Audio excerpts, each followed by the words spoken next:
Oh, I'm trying something new. So the Heat haven't played in a few days. Got a few days off. Hopefully everybody's recovering. Haywood with his back. Bam with his hip. Jimmy with his ankle. Tyler with his ankle. And hopefully we can get healthy soon. There's this YouTuber. Big deal. He's a big deal. AM Hoops.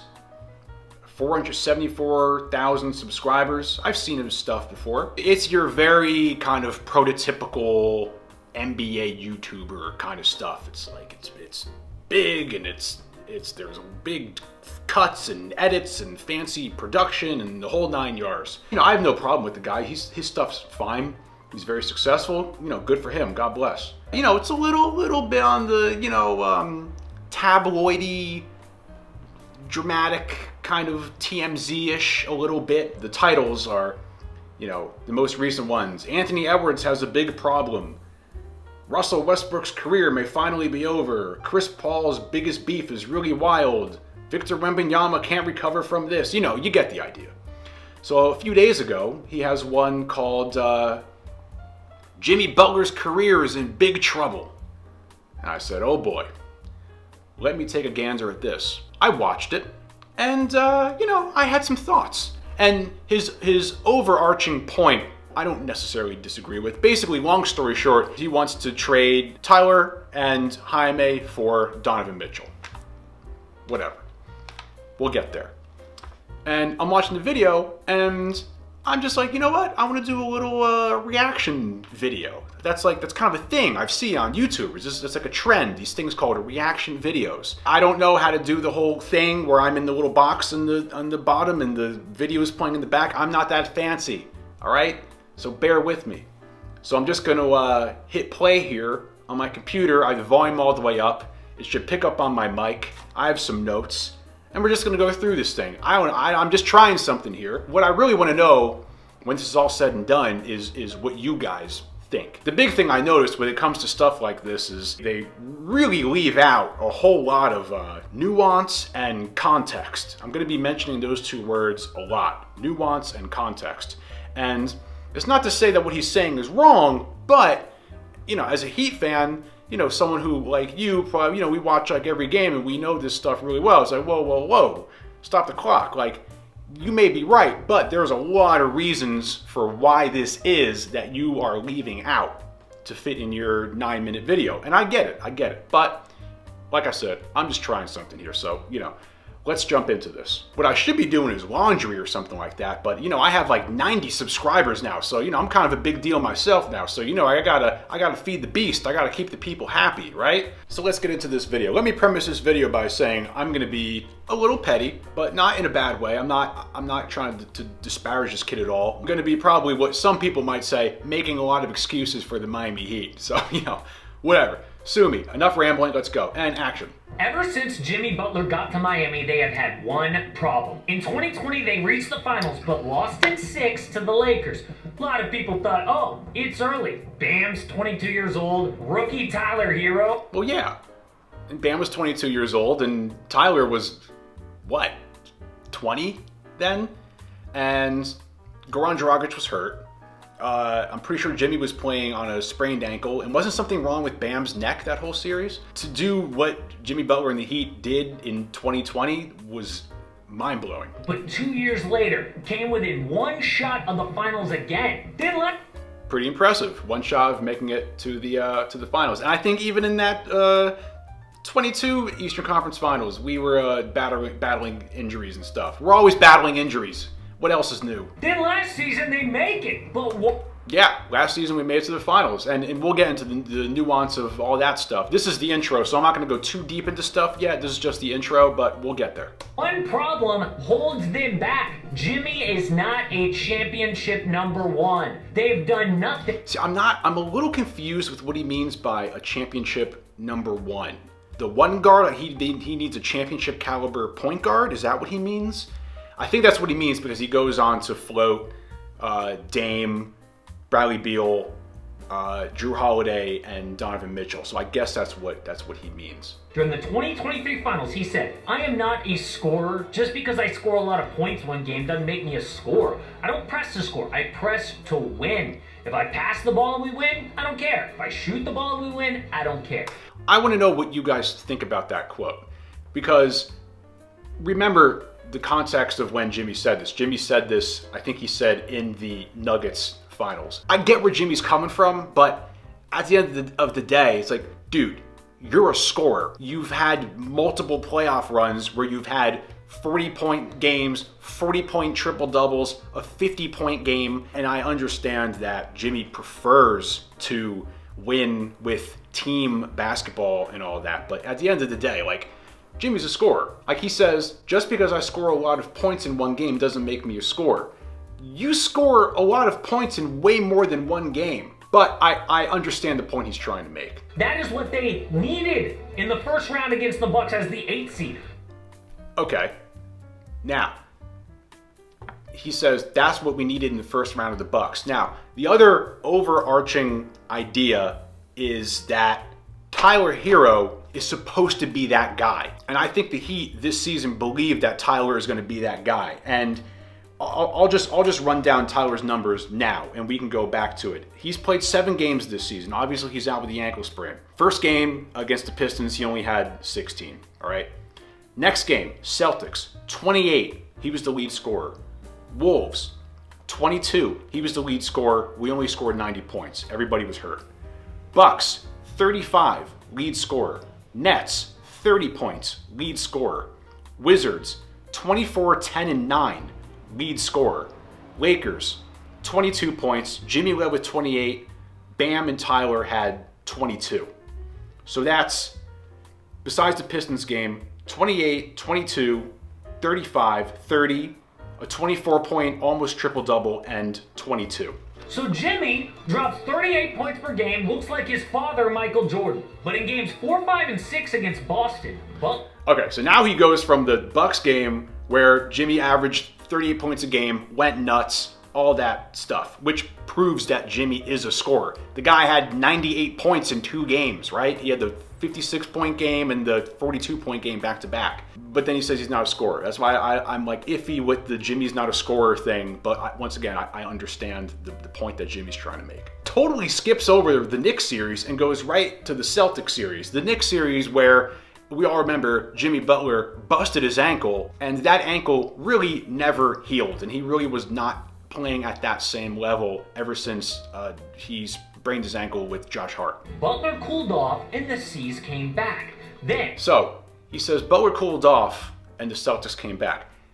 Okay, he cooled off compared to the averaging 38 points a game, which is just superhuman. Now, let's look at Jimmy's numbers in that Celtics series. Game 1, 35 points, 7 assists, 5 rebounds. Lead scorer. Game 2, 27 points, 6 assists, 8 rebounds. Lead scorer. Game 3, he didn't play that much because we won by 26. Game 4, 29 points, 5 assists, 9 rebounds. Lead scorer. Game 5, we were so bad that the lead scorer was Duncan Robinson with 18 points. Game 6, 24 points, 8 assists, 11 rebounds. He was the lead scorer, and that's the infamous game where we lost by 1 to the Derek White buzzer beater. Game 7, 28 points, 6 assists, 7 rebounds. Lead scorer. We won 103 to 84. So in games 1, 2, 4, 6, and 7, he averaged 28.6 points per game with a bad ankle and without Tyler Hero in a 7-game series in which the geniuses at ESPN gave us a 3% chance of winning. So, this to say Jimmy cooled off, it's like, once again, you need that context, like cooled off from going from like nuclear to still really, really, really good. Game 7, steps up, taking 28 shots. That's more than he took the whole season. I did look it up. He was 12 for 28 in that Game 7 series against the Celtics. Who cares if he took 28 shots? We won by, like I said, we won 103 to 84. They needed it. But in the finals, a little snapshot is Denver's clinching Game 5. Through 3 quarters, Butler went 2 for 10. Where was playoff Jimmy? Then with Okay, let's answer that question. That one kind of ticked me off a little bit. Where was playoff Jimmy? Where was playoff Jimmy? Playoff Jimmy just got done playing 2 play-in games into a Bucks series where a guy on your team who's averaging 20 points a game breaks his hand and is out for the rest of the season. And remember, too, we lost Vic Oladipo, who I would have loved to have seen guard Drew Holiday in the Bucks series, guard Jalen Brunson in the Knicks series, guard Marcus Smart in the Celtics series, and Bruce Brown in the Nuggets series, right? Where else was Jimmy? Oh, Jimmy, once again, I talked about this before. He was playing on a busted ankle ever since spraining his ankle on Josh Hart in the Knicks series. Then he plays a grueling 7-game series on the busted ankle without Tyler Herro, without Vic Oladipo against the Celtics, while the Nuggets, they swept the Lakers in 4. So the Nuggets, they had like a whole week to rest and scout Jimmy, watch film, and come up with a game plan to shut down Jimmy, right? The Heat had, 1 or 2 days off between the Celtics and the Nuggets series, right? So by the time he got to that Nuggets series, he was probably exhausted. And the Nuggets just had so much time to really kind of collapse upon him and just shut him down. And never forget this, the Miami Heat, out of those entire playoffs and finals, were the only team to beat the Nuggets at home. The Timberwolves couldn't do it, the Suns couldn't do it, the Lakers couldn't do it. But a play-in team did it. A 2-round play-in team did it. They beat the Nuggets Game 2 at home. And our lead scorer that game was Gabe Vincent with 23 points. And that was a game where Jokic had, I think, 41 and 11. So that win to me at Denver was always something that I was really proud of that team, along with the whole playoff run. The game on the line, 27 seconds left, he passes directly to the other team. That was bad. How does one of the most clutch players ever do that? By being forced into the wrong role. I don't know if that's the wrong role. Like, I don't hate Jimmy having the ball in the last seconds like that, but I get what he's trying to say. It would be nice to have another major offensive threat to take the pressure off of Jimmy in those situations. Now, once again, that's supposed to be Tyler, who wasn't there in that scenario. Because Jimmy is 34 years old, but Damian Lillard demands a trade this offseason, wants to go to Miami, and they lose out to the Bucks. Yeah, look, I gotta be honest. Right when I heard Pat Riley say in that postseason speech, the quote was something like, "We're gonna swing for the fences, but we're not gonna take a sledgehammer to the roster," or something like that. And right when I heard that, I was like, "Ooh, I don't know. I'm iffy on this Damian Lillard trade." So I personally, I was not surprised that it didn't happen. Bradley Beal's got a no trade clause, but he'll go to the Heat, and the Suns swoop in to get him. Bradley Beal, I never thought for a second Bradley Beal was ever going to be on the Heat. Sorry. Heat wanted Drew Holiday, not as bad as Boston. Yeah, I knew we weren't getting Drew Holiday after the whole Portland and Dame thing and all the drama between Cronin and Pat Riley and whatever happened there. When Drew went to Portland, I knew that we were never going to get Drew Holiday either. Well, we will look at what their options are this year. But remember, they won't just trade for anyone. Dame and Bradley Beal weren't good enough to go all in for. This is going to be a very short list. But Jimmy heard all the talk about their bad offseason, so he came to media day with his emo haircut. Sure enough, they start 1 for 4. But when no one was looking, Miami went on a 7-game win streak. How? With a because Haywood Highsmith started. And that's not me saying it, that's Jimmy Butler saying it. In a row means more than just a few things are going right, but a bunch of things are. What do you pick out of this that gets the streak to this point? Haywood. How so? Because he started. Amazing defense. Miami has the 4th best D in the East by creating a ton of turnovers with 7 guys averaging at least a steal. Behind Jimmy and Bam, amazing depth, including rookie Jaime Jaquez, who is exactly what they hoped from a 4-year college player. And by the way, congratulations to Jaime Jaquez, Rookie of the Month.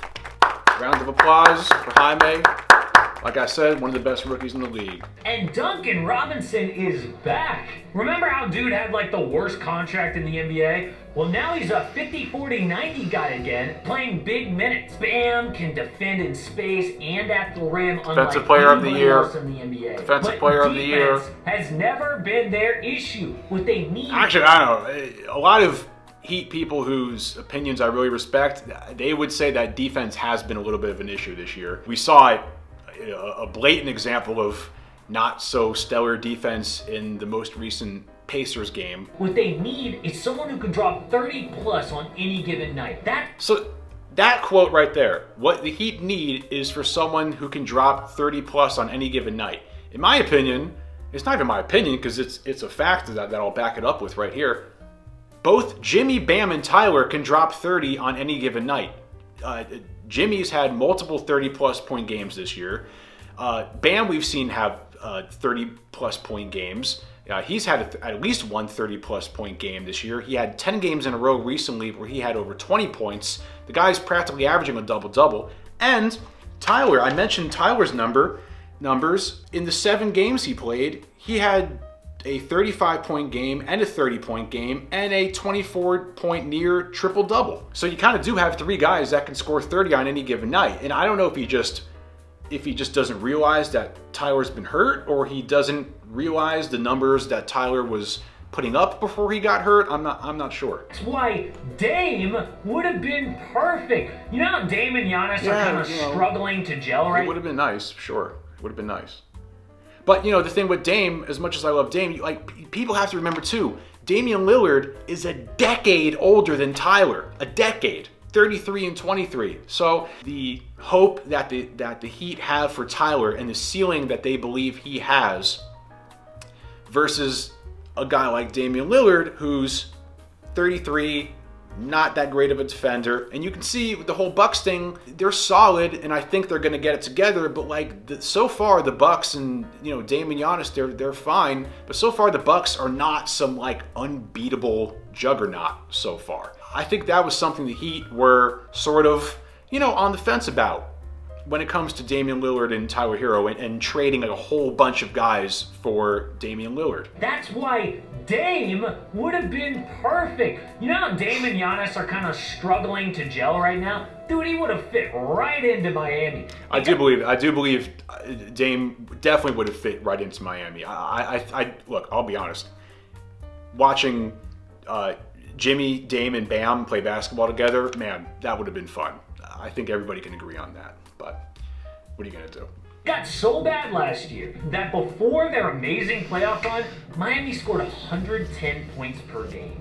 Dead last in the NBA. And in the finals, yeah, they failed. I mean, the regular season was torture last year. But the thing, if I had this channel in the regular season last year, the whole time I would have been saying, if this team gets their you-know-what together, they are going to be very good. And then when things mattered most in the playoffs, they got their you-know-what together, and you saw what they did. And in the finals, they failed to score 100 in 4 of 5 games. How does that even happen? Okay, so I'll put this graphic in there. So in the 4 games against the Nuggets, the Heat only scored 93, 94, 95, and 89 points. Now, let's kind of give them some kudos here for holding the Nuggets to only 104, 109, 108, and 94. That's pretty impressive. And once again, as I mentioned before, the context is very important here. First of all, no one was beating the Nuggets anyway. No one. There was no one coming close to beating the Nuggets, and no one did come close to beating the Nuggets. The Suns only beat them twice because Book and Durant just happened to go nuclear. There's 2 games in Phoenix where they combined for like, whatever, 70-something, 80-something points or whatever it was. After the Nuggets swept the Lakers, they got to take a whole little vacation. Whereas the Heat had a grueling 7-game series against the Celtics where you go up 3-0, then it's tied 3, then you have a game 7, then you have like, 1 or 2 days off, then you have to fly to Denver, you have to adjust to the altitude, and then play the Nuggets. I mean, it's crazy. The fact they even won game 2 is nuts. Do you need a bigger flashing light that you need a superstar? Oh, but Pat Riley didn't want to make the big offer. He wants us to think, oh, we were fine not getting Dame. I will say this, that we never offered Tyler Hero in any trade. We have never shopped him to anybody. People call him all the time, but I like our team. I'm not worried. I think we have a great chance. Okay, so I'll screenshot this too. I never knew that Pat Riley never offered Tyler in any trade until I saw this quote. You know, the trade stuff, it's not my thing. I don't pay that much attention to the whole trade stuff and aprons and salary caps and deadlines and all that stuff. Not my thing. I wish he said where this quote was from or when or where. There's no source or anything. He just has the quote here. When I see that quote, it's like, oh, no wonder Cronin probably hated Pat Riley, because he didn't offer, if he didn't even offer Tyler Hero, I guess he probably offered Caleb and Jovic, or Caleb, Jovic, Jaquez and picks or something like that. And that guy Cronin was probably like, get the F out of here. Oh, really? How is that great chance going? Well, the 7-game win streak was snapped by the Bulls, who came back from down 21. The Heat's offense stalled so bad, Bam scored 0 points in the 4th quarter. Then... Okay, now with the Bulls game, we had back-to-back games against them, and yes, we lost the first game. Do you not remember what we did the next game against the Bulls? We came back and blew them out and won by 18. And also to remember, no Tyler Hero. Then, same thing happened 3 nights later in New York. It's gotten so bad, the Heat have the 2nd worst 4th quarter offense in the NBA.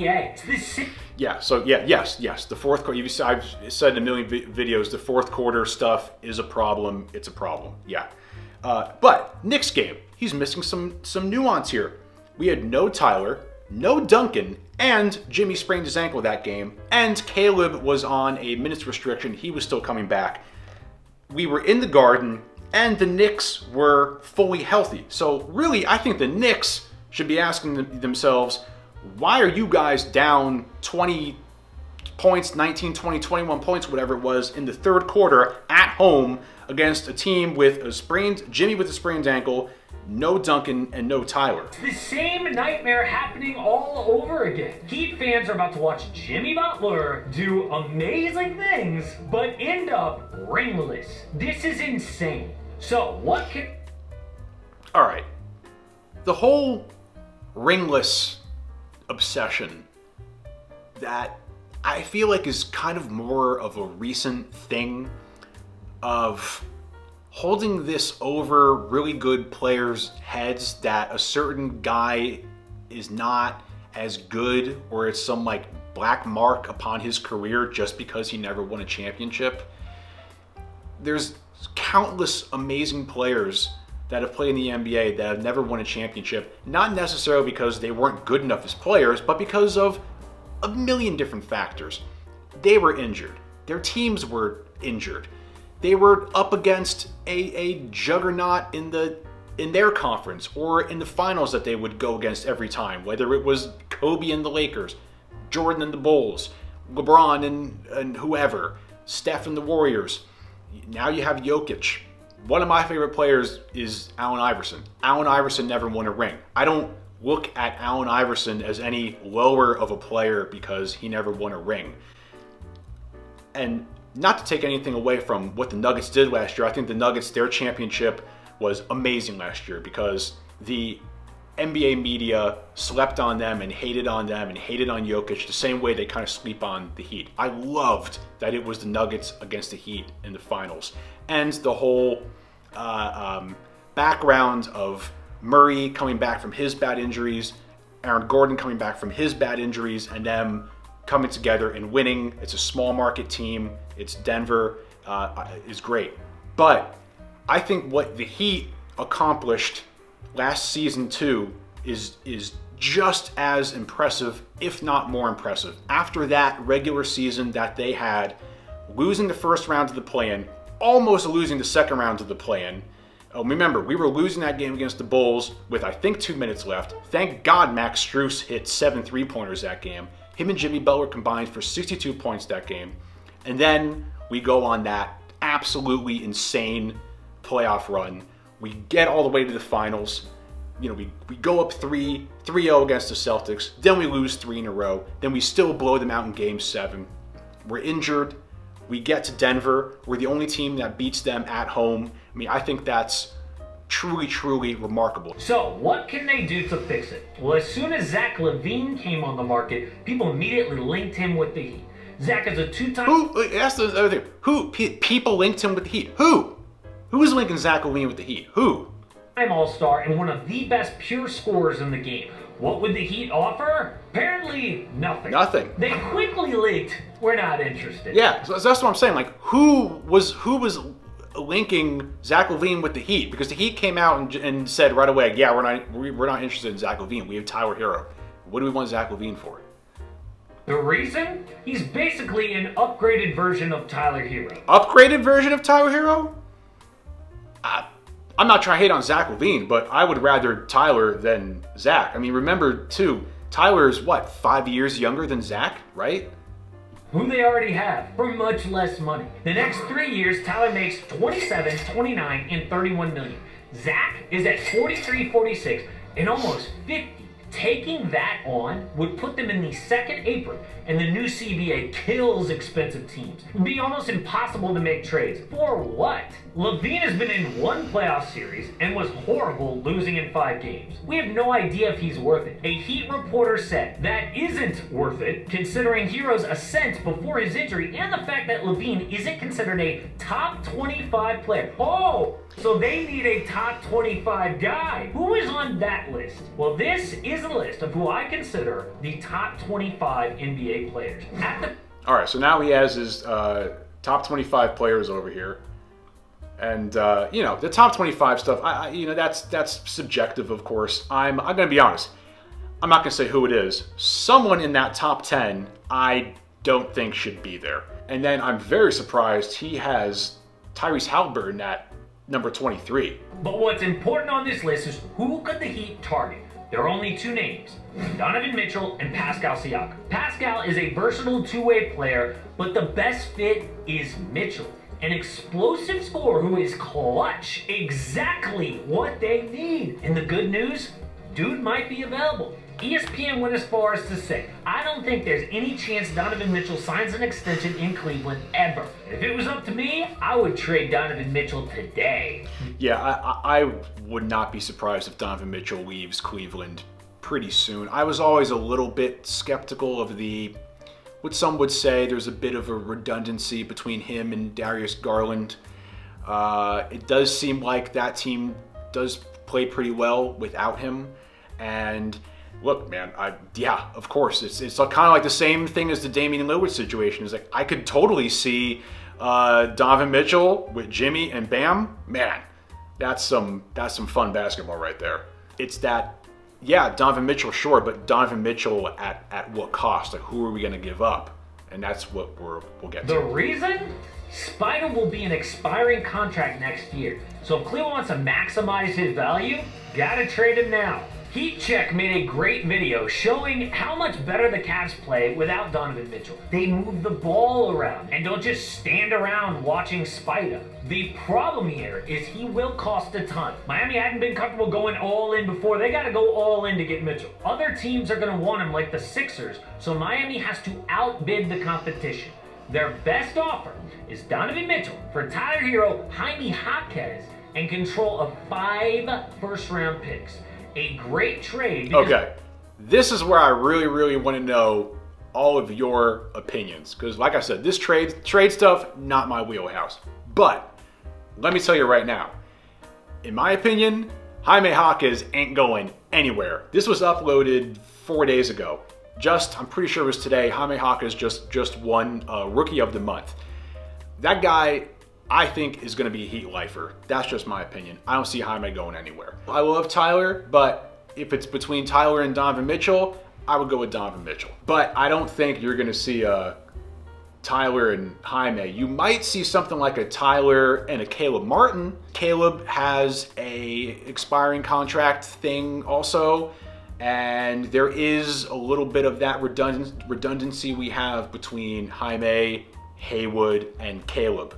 So maybe a Tyler and Caleb situation. I don't know. Let me know what you think. Cleveland actually doesn't even want Bam Adebayo. They already have two great young Bam ain't going anywhere. They keep Darius Garland at point, slot Hero in, who needs the ball a lot less than Mitchell. Jaquez is leading rookies in steals, 5th in points, and shoots 51% from the field, 40% from deep. And 5 picks is huge. Look, I know that's a lot for a one-way star, but time is running out. I mean, Jimmy Butler is in his mid-30s. So that's it. That's pretty much the video. I'm just trying something new here, like I said. Let me know what you guys think, especially about this trade with the Jaime and Tyler trade for Donovan Mitchell and the picks and all that. Let me know what you think. Let me know with the context and nuance stuff that I added. Do you agree? Do you not agree? It's just interesting when you see people's perspective who are like hardcore Heat fans. Like, when you watch, like, my favorite Heat podcasts are Locked on Heat, the 5 Reasons Sports Guys, and Miami Heat Beat. Those are my 3 favorite Heat podcasts. Tobin is also great. So when you watch those people, they really, really, really know their stuff about basketball, about the Heat, all that stuff.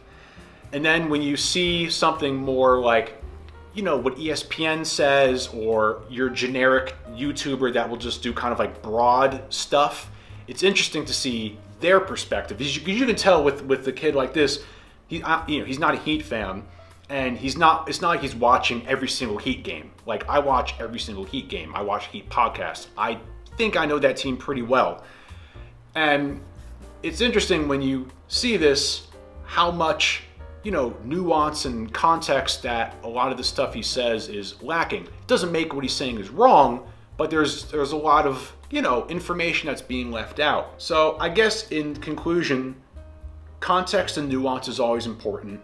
Be skeptical of these narratives that these really popular establishment kind of people will set. Think for yourself and do your own research. And let me know. Do you like the reaction thing? Is it stupid? Right now, as I'm taping this, it feels like this might be kind of dumb. But hey, I'm trying something new. And we got the Raptors on Wednesday. And hopefully we start getting healthy and start getting some wins. All right? That's it.